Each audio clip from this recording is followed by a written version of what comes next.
Well, it's Thursday, and you all know what that means. As you probably know, New Japan Pro Wrestling continues with more Road to the King of Pro Wrestling as we head to Ryogoku. So we have a plenty of matches preliminary before we get there. So we can't wait to review every single match for this particular day. And then, of course, we move on with Ring of Honor. It features, of course, the CML match between Bandito defending the ROH World title against Hechi Seto, which is, of course, part 2 of their epic battle. As you probably know, Bandito defeated him in Death Before Dishonor, but the real question is, will Bandito prevail or Hechi Seto will obtain the ROH World title and bring it back, of course, to Don Callis? Well, we'll just have to wait and see what happens, and we have other plenty matches as well. And then, of course, we move on with TNA. As you know, we are now on the road, and we're getting closer and closer to Bound for Glory. A lot of things is going to happen until we get there, but also TNA are in the aftermath of Showdown after this past Tuesday. So this is going to be a very interesting event.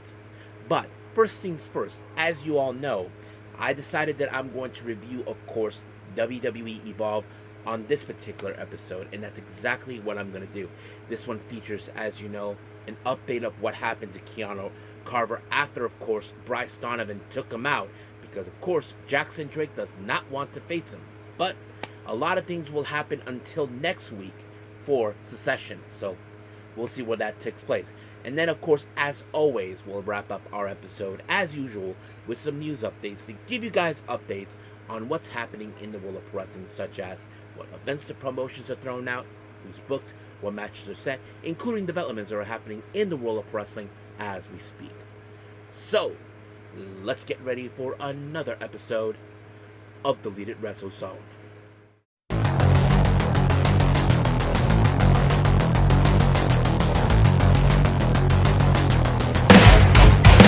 Are you ready? Get up, get up!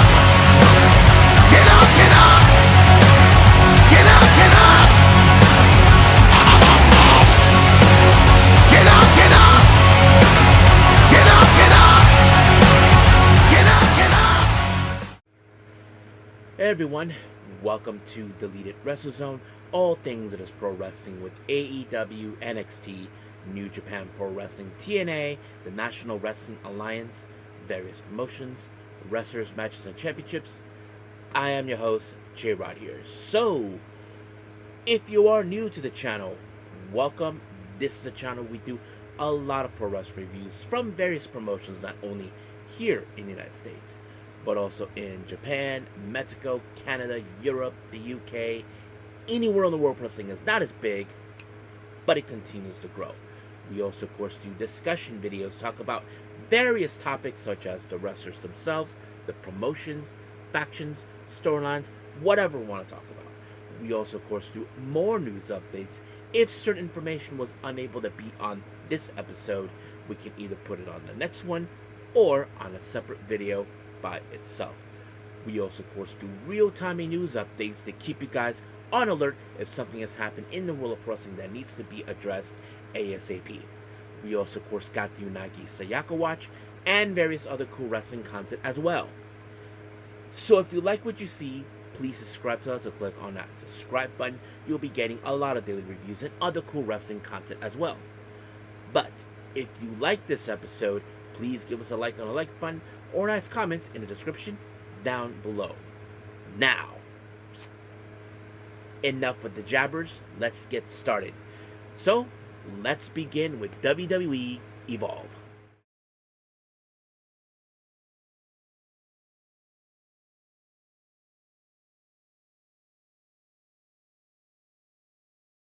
Alright, WWE Evolve.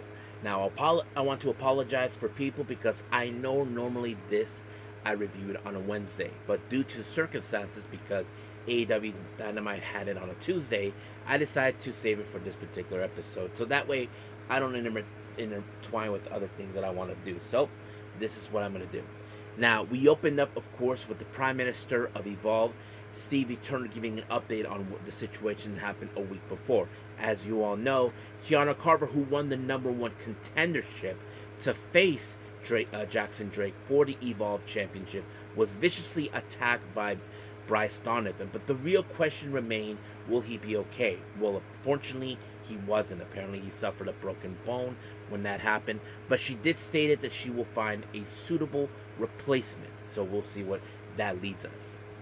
Now, a week before their match for the Women's Evolve Championship, Kendall Gray and Callie Armstrong decided to have a face-to-face confrontation over what's going to happen for next week. So we'll see what happens, as you know, because of course words is words. Because we know Callie Armstrong, we know her capabilities, we know the same thing with Kendall Gray.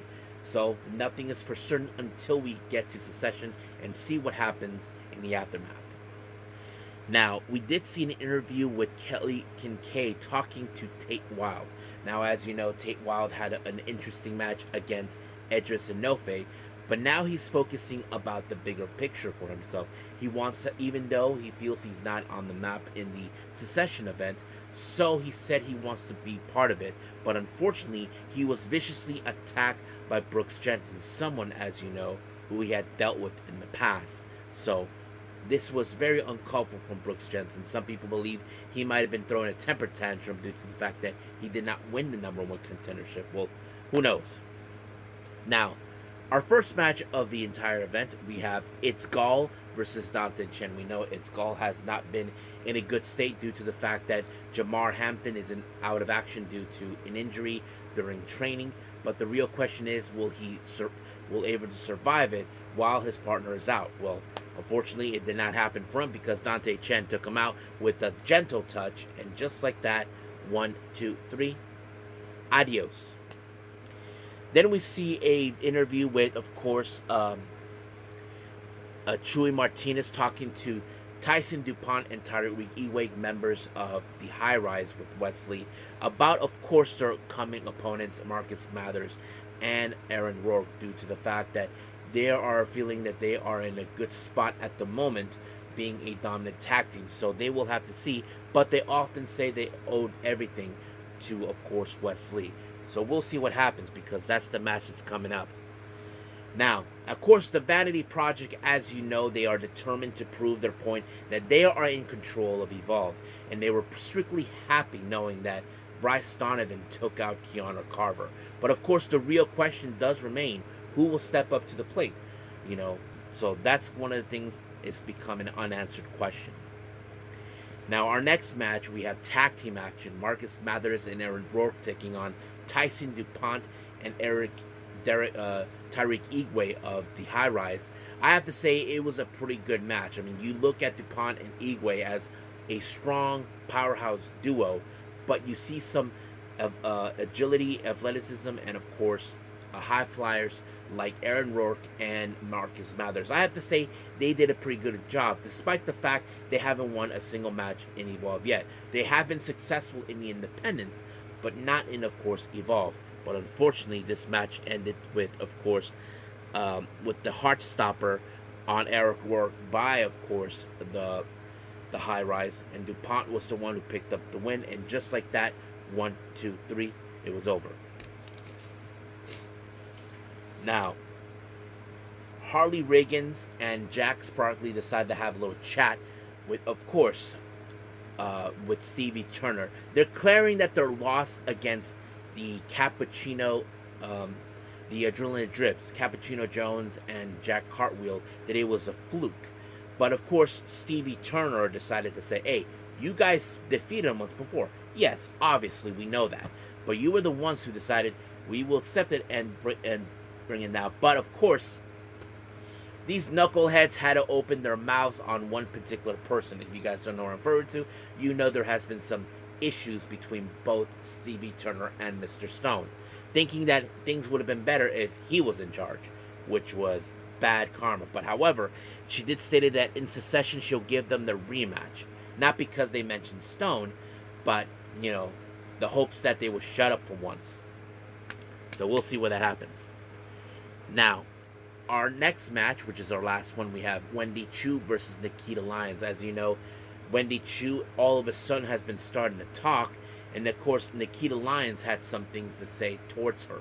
and that sets it up. Now, you would think that Nikkita Lyons, due to her expertise as an MMA fighter, would be able to stand out to take her out. Well, however, Wendy Choo became very resilient, but I think the real question is what's happening with her now with the transformation. Ever since she went dark, she hasn't spoken to anybody, but now it seems that's happening. But, however, apparently, Wendy Choo was able to obtain a win when she put her in the dirt nap, and just like that, it was over. Now, Brooks Jensen, as you know, had to explain his actions towards the attack on Tate Wilde.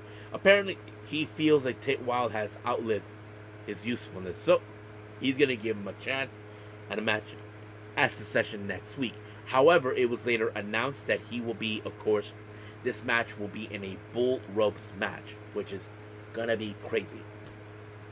Now, the Vanity Project, as you know, are happy how things are going in their way with Keanu Carver out. However, Sean Legacy decided to step up the plate until he was attacked by Edris Enofe. Edris Enofe was still pissed off that he lost, of course, to Tate Wilde, and thanks to the interference of Sean Legacy. But however, when Jackson Drake thought he had everything under control, well, apparently cracks have begun in, of course, the Vanity Project.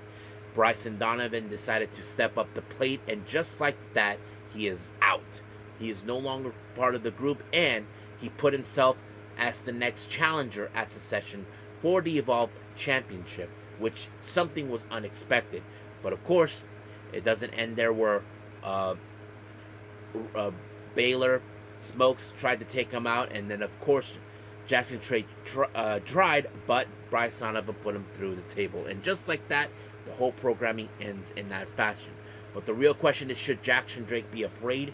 I would say he should have seen this one coming sooner or later, but that's his own dang fault. But we'll see what happens next week. But as of right now, we're done with Evolve. Let's move on with, of course, New Japan.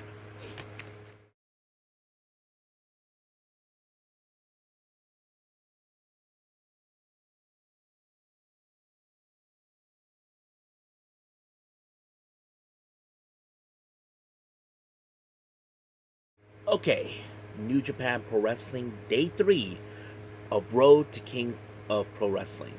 And this happened, of course, recently at the Komatsu General Gymnasium. And of course, if you guys were, this place is at, is in Komatsu, Ichikawa, Japan. So that's another area from, of course, in Tokyo. We opened up, of course, with the Young Lions taking flight.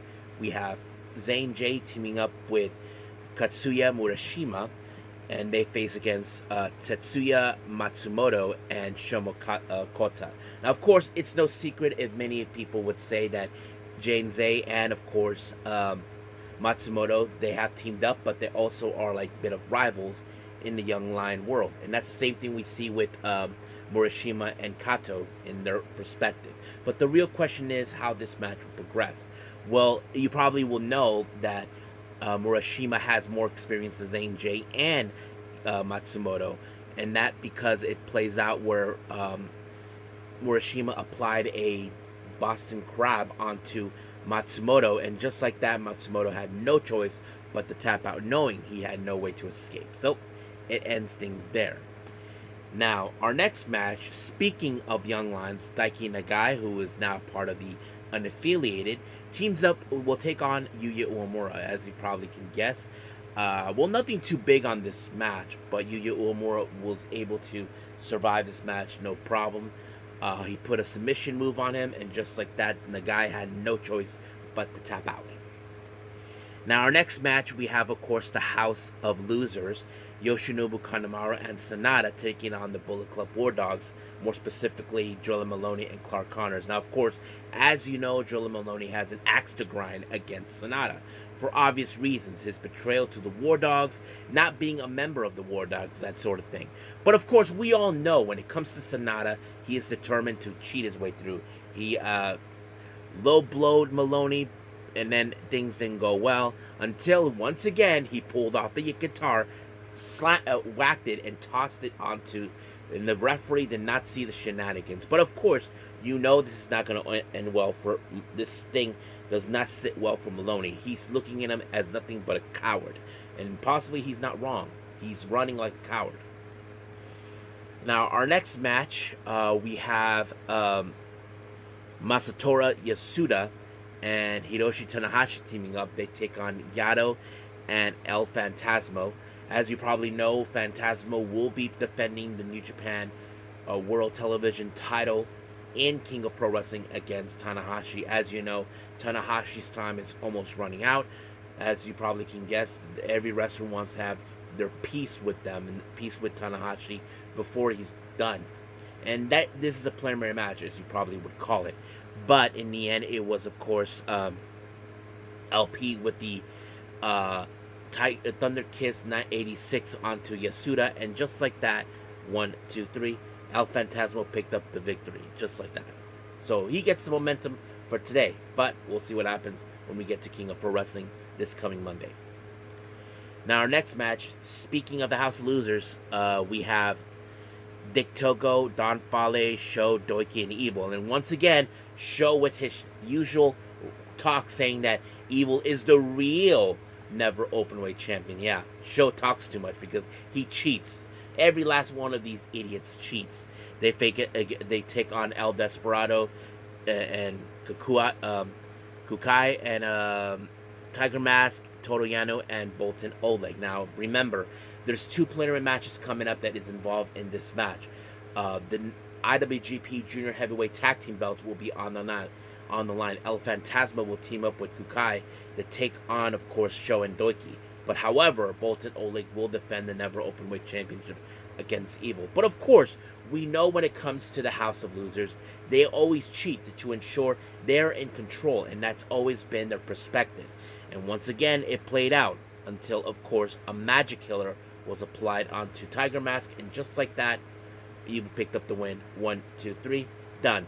However, Boltin Oleg is still continuing to show his dominance, and not to mention, Evil took the belt to prove his point that he is the rightful owner. But Boltin Oleg's like to say, screw you, bitch. This is my belt. I'm not going to allow you to take it from me. So, we'll see what happens at King of Pro Wrestling. Now, moving on, we have Tomoaki Hamna and Shota Umino taking on the Knockout Brothers, members of the War Dogs, Oscar and Yuto Ice, as you know, formerly known as Oscar Lobe and Yuto Nagashima.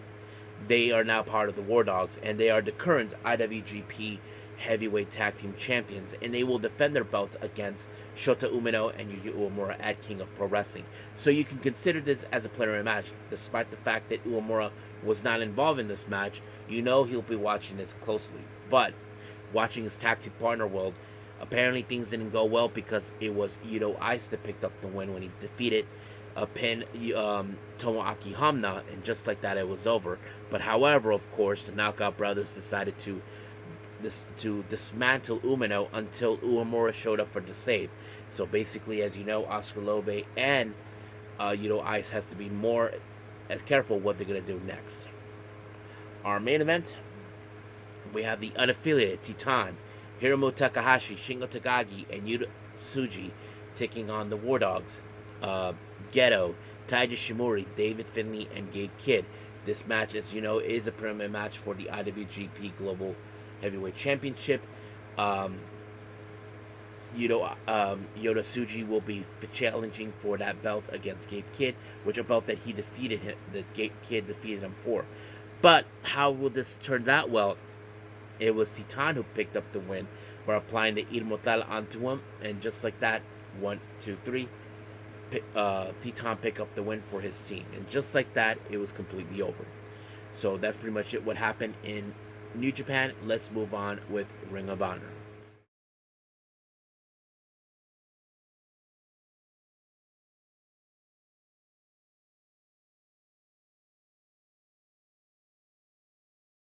Okay, Ring of Honor. Now, as you know, with Ring of Honor, they always tape their shows. But, however, they decided to put out the match between Hechiseto and Bandito. This is part 2 for the ROH World Championship. Now, remember, Hechiseto was able to survive him once before. But now he gets a rematch from that. Of course, this time in CML territory at Arena Mexico. Now, throughout the entirety of the match, of course, Hechisero was determined to break him apart, like try to put the intense mount on hurt on him, and he did that by try to dismantle his left arm in every way possible. Now, of course, many people would have assumed there was no way he could do certain moves, like put his opponent right on top or do the suplex, but somehow Bandito, from all the pain he had to endure by Hechisero, was able to survive it by applying a pinfall, and just like that, 1, 2, 3, done. So basically, Bandito survived and retained the championship, and I'm sure this will lead a hurt for those idiots, the Don Callis family. Now, our next match, we have Beef versus Shane Taylor. Now, as you know, Shane Taylor is trying to prove now the Shane Taylor promotions are the one in or running the entire Ring of Honor promotion. But of course, Beef put up a hell of a fight against them, but unfortunately, he got punched out completely by Shane Taylor, and just like that, 1, 2, 3, it was over. However, of course, Shane Taylor Promotions decided to give a beatdown on Beef, but luckily, of course, the workhorseman, Anthony Henry, who is Beef's cousin, and of course, JD Drake showed up to give a little beatdown, but unfortunately, they were attacked by LFI. As you know, LFI is targeting them as their next opponents for the ROH World Tag Team belts. I would have assumed the Von Erichs would show up, but nope, it did not happen. But that's how it ended things. Now, our next match, we have Viva Van versus Billie Starks. As you know, Billie Starks is trying to warm up in order to, as you know, become the first ever ROH Women's Pure Wrestling Champion. And of course, Billie Starks is in the quarterfinals, but she decided to take out all the frustration because she is not going to let anybody to undermine her ability, of course, to become the first ever. Remember, she's the first ever ROH Women's World Television Champion. And now she wants to do the same thing again, but this time with the ROH Women's Pure Wrestling title. But apparently she decided to give an eye gouge and a close fist onto Viva Van without the referee noticing. And then the swan dive, and just like that, 1, 2, 3, adios.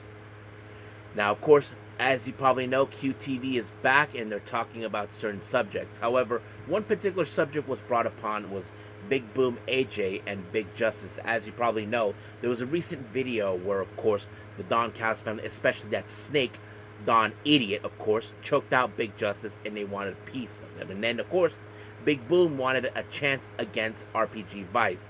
But, of course, they say they don't want to face children. Well, it was okay to choke out a kid. And, of course, they say they had no friends. However, of course, it seems like there was a moment where QT Marshall was sort of showing a bit of concern. And everybody around there was saying, you sound you were concerned for him. No, I'm not. And then he was eating something that clearly comes from Costco, which is the same place where Big Boom would go. But Big Boom showed up. Now, I wouldn't be surprised if he asked QT Marshall to team up with him at, of course, Wrestle Dream. That's something we're definitely going to see. Now, our next match, we have the Spanish Announce Project taking on Logan Cruz and Tashawn Perez.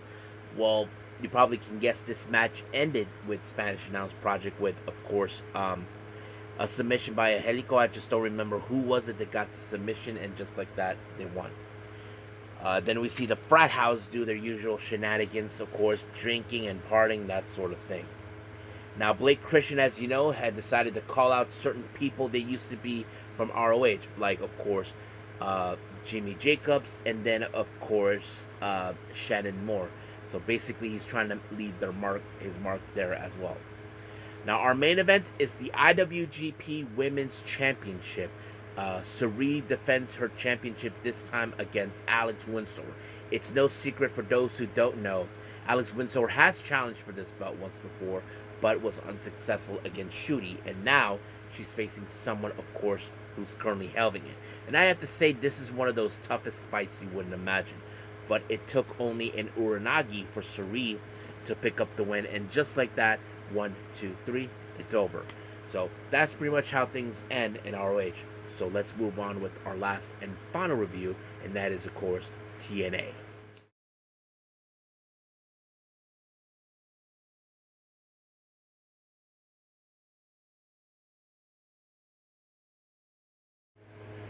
Alright, final review, TNA. We opened up, of course, with our current TNA World Champion and currently also part of the NXT roster, Trick Williams, doing a promo. As you all know, he'll be heading to Bound for Glory to defend the belt against Mike Santana. As you know, Mike Santana made a strong vow that he will bring back this belt to TNA. But of course, words are back and forth. Trick Williams claims that he will remain as champion, but of course, Mike Santana is not going to let that happen no matter what. Now, of course, as we head to Bound for Glory, Tessa Blanchard had some words to say about Gia Miller, how she never did cut it out to be a wrestler to begin with. But now, of course, Gia Miller is going to get her hands on her at Bound for Glory. So we'll see what happens until we get there. Now, our first match of the evening, we have, of course, Ryan Nemeth taking on Matt Cardona. You saw what happened last week when they attacked Hometown Man. Now, Matt Cardona gets a little piece of revenge for what happened. However, of course, Nic Nemeth tried to play a smartass by trying to pretend that he had everything under control for his brother. But unfortunately, because he tried to interfere, he got his hand caught in a cookie jar, and the ref just told him that he's out. But this led, of course, a moment opportunity for Matt Cardona to apply radio silence, and just like that, 1, 2, 3, done. Basically, he picked up the win. Now, we saw the treehouse. Well, things kind of went a little funny because, of course, Zachary Wentz had this thing where, like, one of those things where, you know, when you had your tooth pulled out and you have to hold it together. Well, apparently, he was telling Trey Miguel, "Hey, you kicked me," allegedly. So they showed up the play, and of course, Trey Miguel was trying to cry like a little girl, like, I'm sorry. But, of course, things change when you light it up. And that's when they were talking about, dude, our contracts are almost over. What we're going to do? We're not even involved in Bound for Glory. So they decided, and of course, Zach called Santino, I don't want to talk to the cops. Oh, man, I miss those days. But they're funny. Now, as you know, the war between Odor 5 and the system continues to rage on. Well, here's a bit of a warm-up. JDC gets his hands on Mustafa Ali. Now, keep in mind, of course, the Odor 4 are right outside. Of course, that idiot Agent Zero, Tasha Steeles, and the Dumb Hands were there too. But luckily, the system was there backing up JDC. But however, a moment where, of course, Mustafa Ali tried to recover, tried to get his breathing in. Those idiots, the Secret Service, showed up, but JDC took those grease monkeys out. But of course, all hell broke loose between both the Order 4 and the system. But Agent Dumbass, of course, decided to get involved and hurt JDC. And then, of course, Mustafa Ali applied the 450, and just like that, 1, 2, 3, Order 4 Mustafa picks up the win, and they head to Bound for Glory. But the real question is, will the system survive? We know that recently the Order 4 have been having the upper hands, but we'll see what happens till then. Now, we did see a bit of a contract signing for the TNA Knockouts World title taking place in Bound for Glory. We have the challenger Indy Hartwell and Kalani Jordan. However, the Chihuahua showed up out of nowhere because, as you know, he is trying to find ways to ensure that that anything legal plays out. But you know how that is. But anyway, of course, we did see words come across between both sides. So we'll see what happens in Bound for Glory. Now, Leon Slater put out a promo talking about, of course, how surreal it is for him being the youngest X Division champion, beating out the Amazing Red. That is something to be proud of. And of course, he talked about his personal life involving him growing up without a dad, but having a mother who supported him. I mean, it's a real touching story, guys, because, you know, there have been wrestlers that were raised without dads. One of them, of course, is Adam Copeland, formerly known as Edge. But he did talk about his upcoming match at Bound for Glory, where he'll defend the X Division Championship against the young OG, Javon Evans. So that's going to be a very blast match. Now, our next match is a no disqualification match between Eric Young and Joe Hendry. Now, this match come across after Victory Road, where Eric Young feel that he got screwed, and he was calling, of course, Santino Marella a puppet because things didn't go according his way, and somehow he went up to the upper management and demanding this match to happen. But of course, there was going to be a lot of plunder to take place. But of course, like I said, no disqualification match. Eric Young took the advantage by, of course, kicking in the gonads of Joe Hendry and then the power driver, just like that. 1, 2, 3, it was done. So we'll see what happens until then. But for right now, we are done officially with our reviews. Let's move on with our last and final thing, news up.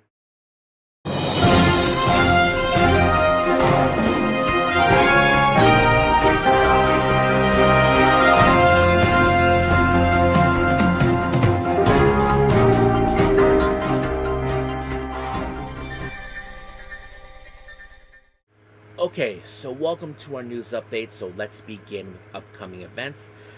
We have some JCW updates, Jersey Championship Wrestling, just to be exact.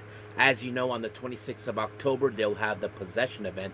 There's this new thing called Monster Mash. I don't know what that is about, but 2 names have been mentioned that will be participating, and that is Matt Mako and Ryan Clancy. So that's going to be interesting. Now, as you know, they have a November event on the 23rd of November called Home for the Holidays. 4 more names have been added.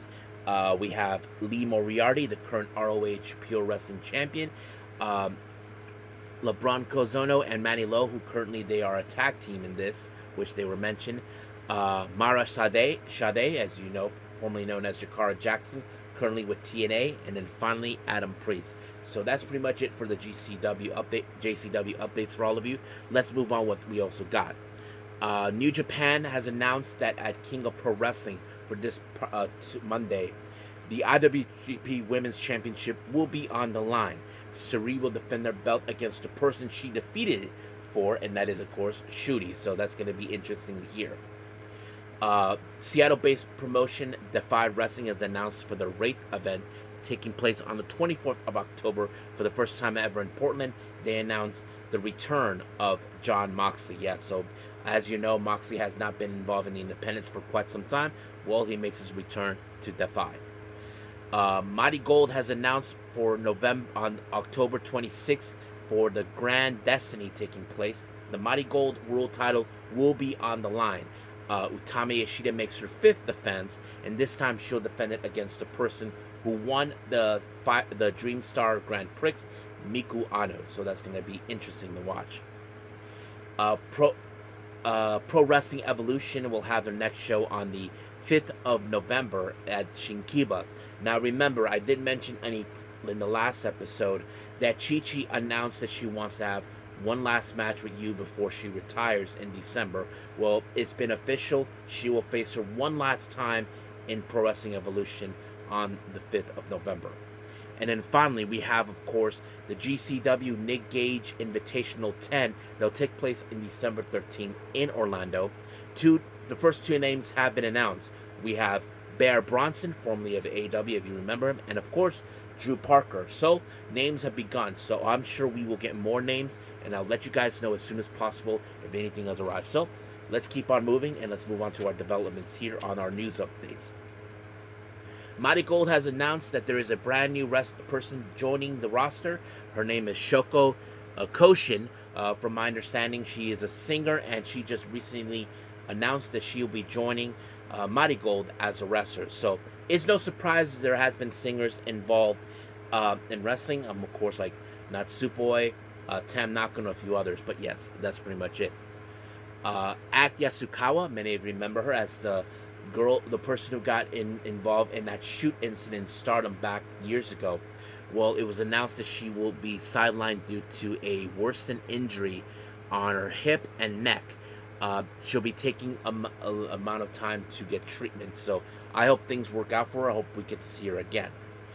WWE ID has revealed that Kylie Ray will not be renewing her contract. As you know, she had to vacate the WWE ID Women's Championship due to the fact that she is pregnant again. But it was revealed that she will not be renewing her contract. So best of luck for her. But it also revealed that she's not the only one. So is Zeta Steele. She also will not be renewing her contract. And She left a statement on her X account. Let me pull it up. This is what she had to say. I decided not to renew my WWE ID contract. I'm incredibly grateful for all the knowledge, experience, and opportunities I've gained along the way. But at the end of the day, I had to do what's best for me. I'm only 21 and I have done so much, but I'm not just started. I'm just getting started. Thank you. So that was pretty much it. So she feels like she had obtained what she needed to do. Now, if you guys remember recently, we mentioned, of course, about there's been talk about TNA wrestlers that will be their contracts will be up right after Bound for Glory. Well, the Inspiration is amongst them, so it's still unclear. But there's been reports that TNA are determined to keep them. So we'll see what happens after that. Probably there will be some wrestlers completely gone, some wrestlers that will stay. We'll just have to wait and see what they have to say.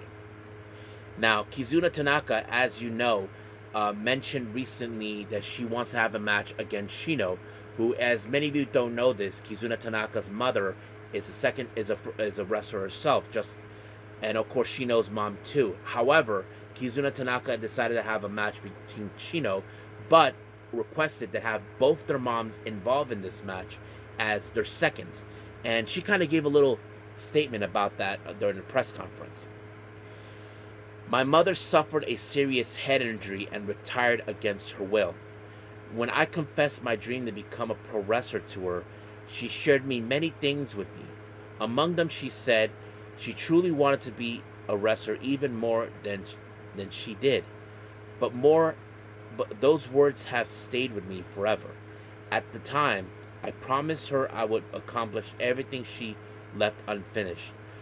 But then came the injury, that the long hiatus that seeing me now struggling get results. I wonder what she thinks. Yes, if many of you don't know this, she was injured recently this year, and she came back. It kind of put her plans on hold a little bit, and I understand she wants to finish what her mother started, kind of like what we saw with Cody.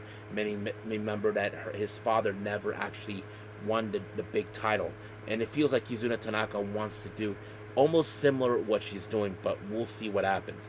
I can't wait to see that match. Nic Nemeth talked about the reasons why he did not join AEW to begin with, and of course many people would have wanted that, but no.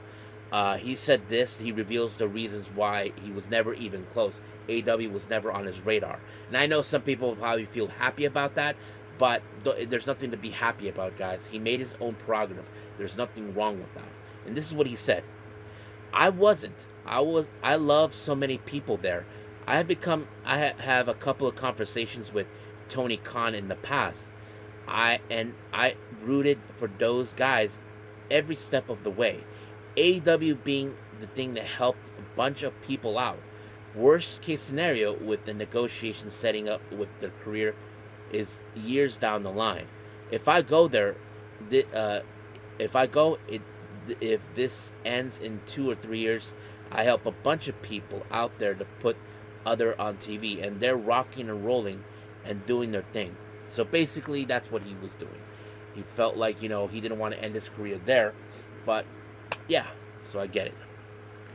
Now, MVP talked about reveals that the Hurt Syndicate wants to end their career in AEW. So this is what he said. I can't speak for Bobby or Shelton's goals beyond the next few years.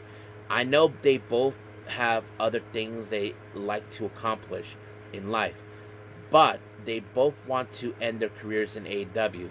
What's the timeline on exactly? I can't say. I haven't officially retired from the in-ring action. I haven't had my last match, which will come at some point. I'm going to lose to somebody and go out on my back, which is what we're always taught to do. But there is a possibility I might be around a while after that as a mouthpiece for young talent that needs that. So yeah, so he knows that his time will be coming up, but it's still unclear when will that happen. And he does reveal that, of course, Bobby Lashley and Shelton Benjamin wants to accomplish more things. We just don't know what. But we'll see how things will go with them. But as of right now, we are officially done with our review, with our updates and reviews. Let's call it a day. Well, I hope everybody enjoys this episode. Coming up, I haven't decided what I'm going to do, but I might continue, of course, to finish upcoming events with the promotions, but we'll see what happens. I am determined to finish up with Pro Wrestling Noah with their N1 victory, which it already passed. I think I have 5 events I haven't seen yet, but we'll see. It's a bit of a chaos to catch up with. But as of right now, until then, I will see you guys in the next DWZ time, same DWZ channel. I must bid all of you adieu. So, goodbye, and have a nice day. Bang.